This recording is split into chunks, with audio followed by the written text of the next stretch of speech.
Hi అండి, అందరికీ నమస్తే. Welcome back to our channel అమ్మ అభిరుచి. ఇవాళ రెసిపీ వచ్చేసి ఎగ్ నూడిల్స్ అండి. సింపుల్ అండ్ టేస్టీగా ఉంటుంది. బయట తిన్నట్టే ఉంటుంది. ఒక్కసారి ఈ ప్రాసెస్లో ట్రై చేయండి. చాలా చాలా టేస్టీగా కూడా ఉంటుందండి. పిల్లలు కూడా చాలా ఇష్టంగా తింటారు. హెల్తీగా ఇంట్లోనే ప్రిపేర్ చేయండి. పిల్లలు అయితే చాలా ఇష్టపడతారు. వీడియోలోకి అయితే వెళ్ళిపోతాం. ముందుగా ఒక గిన్నెతో నీళ్ళని అయితే తీసుకున్నానండి. ఇందులోనే 1/2 స్పూన్ సాల్ట్, అలాగే 1 స్పూన్ ఆయిల్ని కూడా వేసుకోండి. నీళ్ళు అనేవి మరగనివ్వాలండి. నీళ్ళు అనేవి కొంచెం ఎక్కువ ఉండేలా చూసుకోవాలి. మనం వేసే నూడిల్స్కి కొంచెం ఎక్కువ క్వాంటిటీ వాటర్ని అయితే వేసుకోండి. నీళ్ళు మరిగేటప్పుడు నూడిల్స్ని అయితే వేసేయండి. ఖాళీగా ఉడకటం వల్ల నూడిల్స్ అనేవి పొడి పొడిగా ఉంటుంది. అలాగే ఆయిల్ కూడా ఖచ్చితంగా వేసుకోండి. దానివల్ల నూడిల్స్ అనేవి అతుక్కోకుండా ఉంటాయి. బాగా మెత్తగా ఉడకనవసరం లేదండి. మెత్తగా ఉడికింది అనుకున్న తర్వాత వెంటనే వాటర్ నుంచి సెపరేట్ చేసేయాలి. లేదంటే ఇంకా ఎక్కువ కుక్ అయిపోయి నూడిల్స్ అనేవి బాగోండి. కాబట్టి నూడిల్స్ కుక్ అవ్వడం బట్టే టేస్ట్ అనేది బాగుంటుందండి. వాటర్ నుంచి సెపరేట్ చేశాక కోల్డ్ వాటర్ని అయితే వేసేసుకోండి. వీలైతే నార్మల్ వాటర్ని కూడా వేసుకోండి. ఇలా వేయడం వల్ల ఇంకా ఎక్కువ ఎక్స్ట్రా కుక్ అవ్వకుండా ఉంటుంది. కాబట్టి వేడి నీటిని సెపరేట్ చేశాక కోల్డ్ వాటర్ని అయితే వేసేసుకొని పక్కన పెట్టుకోండి. ఈలోపు మీకు కావాల్సిన వెజిటేబుల్స్ని అయితే కట్ చేసుకోండి. నేను వచ్చేసి ఆనియన్, క్యాప్సికమ్, క్యారెట్ వీటిని తీసుకున్నానండి. మీకు ఏది కావాలంటే ఆ వెజిటేబుల్స్ని అయితే తీసుకోండి. అలాగే వెల్లుల్లిపాయలను పొట్టు తీసేసి చిన్న చిన్న ముక్కలుగా కట్ చేసుకోవాలి. అల్లం కూడా పొట్టు తీసుకొని చిన్న చిన్న ముక్కలుగా కట్ చేసుకొని పక్కన పెట్టుకోండి. స్టవ్ వెలిగించి గిన్నెని అయితే పెట్టుకోండి. ఆయిల్ కొంచెం ఎక్కువే పడుతుంది. ఆయిల్ వేడెక్కాక మీకు ఎన్ని గుడ్లు కావాలంటే అన్ని గుడ్లను అయితే తీసుకోండి. నేను వచ్చేసి 2 గుడ్లను అయితే పగలగొట్టుకున్నాను.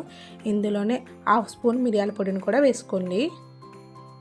అలాగే రుచికి తగ్గట్టు సాల్ట్ వేసుకోండి. నేను తక్కువ వేస్తున్నాను, చూసుకుని వేసుకోండి. ఎగ్ని బాగా ఎక్కువ డ్రై రోస్ట్ అయితే చేసుకోకండి, అంటే ఎక్కువగా వేపుకోకండి. పచ్చివాసన పోయేంత వరకు వేగితే సరిపోతుందండి. ఇలా వేగింది అనుకున్న తర్వాత గుడ్డును అయితే తీసేసుకోవాలండి. అలానే నీచు వాసన లేకుండా వేపుకోవాలండి. ఖచ్చితంగా మిరియాల పొడి వేసుకోవడానికి ట్రై చేయండి. వేగింది అనుకున్న తర్వాత సెపరేట్ చేసేయండి.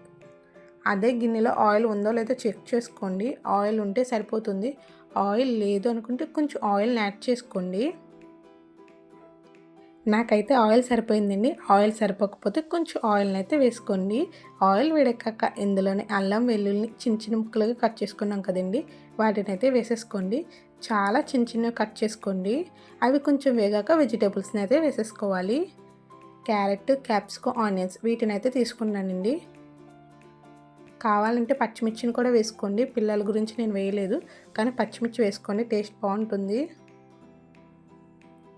వెజిటేబుల్స్ అనేవి మెత్తగా ఉడకాలండి. అలా బాగా మెత్తగా ఉడకనవసరం లేదు. ఒక 80% కుక్ అవుతే సరిపోతుంది. ఇందులోనే కొంచెం సాల్ట్ వేసుకోండి. ఆల్రెడీ మనం సాల్ట్ ఎగ్లో వేసాం కాబట్టి చూసి సాల్ట్ అయితే వేసుకోవాలి. వెజిటేబుల్స్ కూడా కుక్ అయ్యాక ఇందులోనే ఉడికించి పెట్టుకున్న నూడిల్స్ని అయితే వేసేసుకోవాలండి. నూడిల్స్ వేసేసాక మొత్తం ఒకసారి కలిపేసుకోండి. మీరు కనుక ఫస్ట్ టైం నా ఛానల్ చూస్తుంటే కనుక వీడియో నచ్చితే లైక్ చేయండి, షేర్ చేయండి. మన ఛానల్లో ఉన్న వీడియోస్ని కూడా చూసేయండి. మీ ఫ్రెండ్స్ అండ్ ఫ్యామిలీ మెంబర్స్కి కూడా షేర్ చేయండి. అలాగే ఖచ్చితంగా మీరు కూడా ట్రై చేసి మీకు ఎలా వచ్చిందో కామెంట్ చేయండి. మొత్తం అంతా కలిపేసుకున్న తర్వాత ఇందులోనే కారాన్ని కూడా వేసుకోండి. నూడిల్స్ కొంచెం స్పైసీగా ఉంటేనే బాగుంటుంది. నేను వచ్చేసి 1 స్పూన్ కారాన్ని వేస్తున్నాను. అలాగే సాల్ట్ని కూడా చూసుకొని వేసుకోండి. వెజిటేబుల్స్లో ఆల్రెడీ సాల్ట్ వేసాం కాబట్టి చూసుకొని వేసుకోండి. ఇందులోనే 1 స్పూన్ చికెన్ మసాలా పౌడర్ కూడా వేస్తున్నాను. ఇప్పుడు ఇవి కూడా వేసేసాక మొత్తం ఒకసారి కలిపేసుకోండి. మొత్తం నూడిల్స్ అన్నీ బాగా కలుపుకోవాలండి. కొంచెం ఖాళీగా ఉన్న గిన్నెనైతే తీసుకోండి, కలుపుకోవడానికి వీలవుతుంది. ఇలా కలిపేసుకున్న తర్వాత ముందుగా వేయించి పెట్టుకున్న గుడ్డు ముక్కలను కూడా వేసేసుకోండి. వాటిని కూడా వేసేసి మళ్ళీ ఒక్కసారి మొత్తం కలిసేంత వరకు కలిపేసుకోవాలండి. ఇందులోనే సోయా సాస్, వెనిగర్ కూడా వేసుకోవాలండి.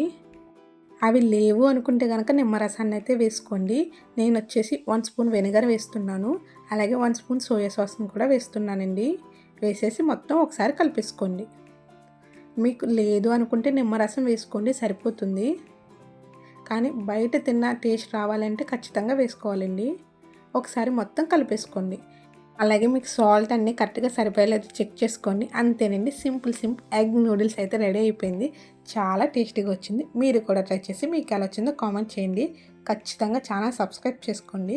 ఇంతకీ మీకు నూడిల్స్ నార్మల్గా ఇష్టమా లేకపోతే ఆనియన్స్ వేసుకుని ఇష్టమా కామెంట్ చేయడం మాత్రం మర్చిపోకండి. నాకైతే నూడిల్స్లో ఆనియన్స్ వేసుకుని తినడం చాలా ఇష్టం. మీకు ఎలా ఇష్టం కామెంట్ చేయండి. ఛానల్ సబ్స్క్రైబ్ చేసుకోండి.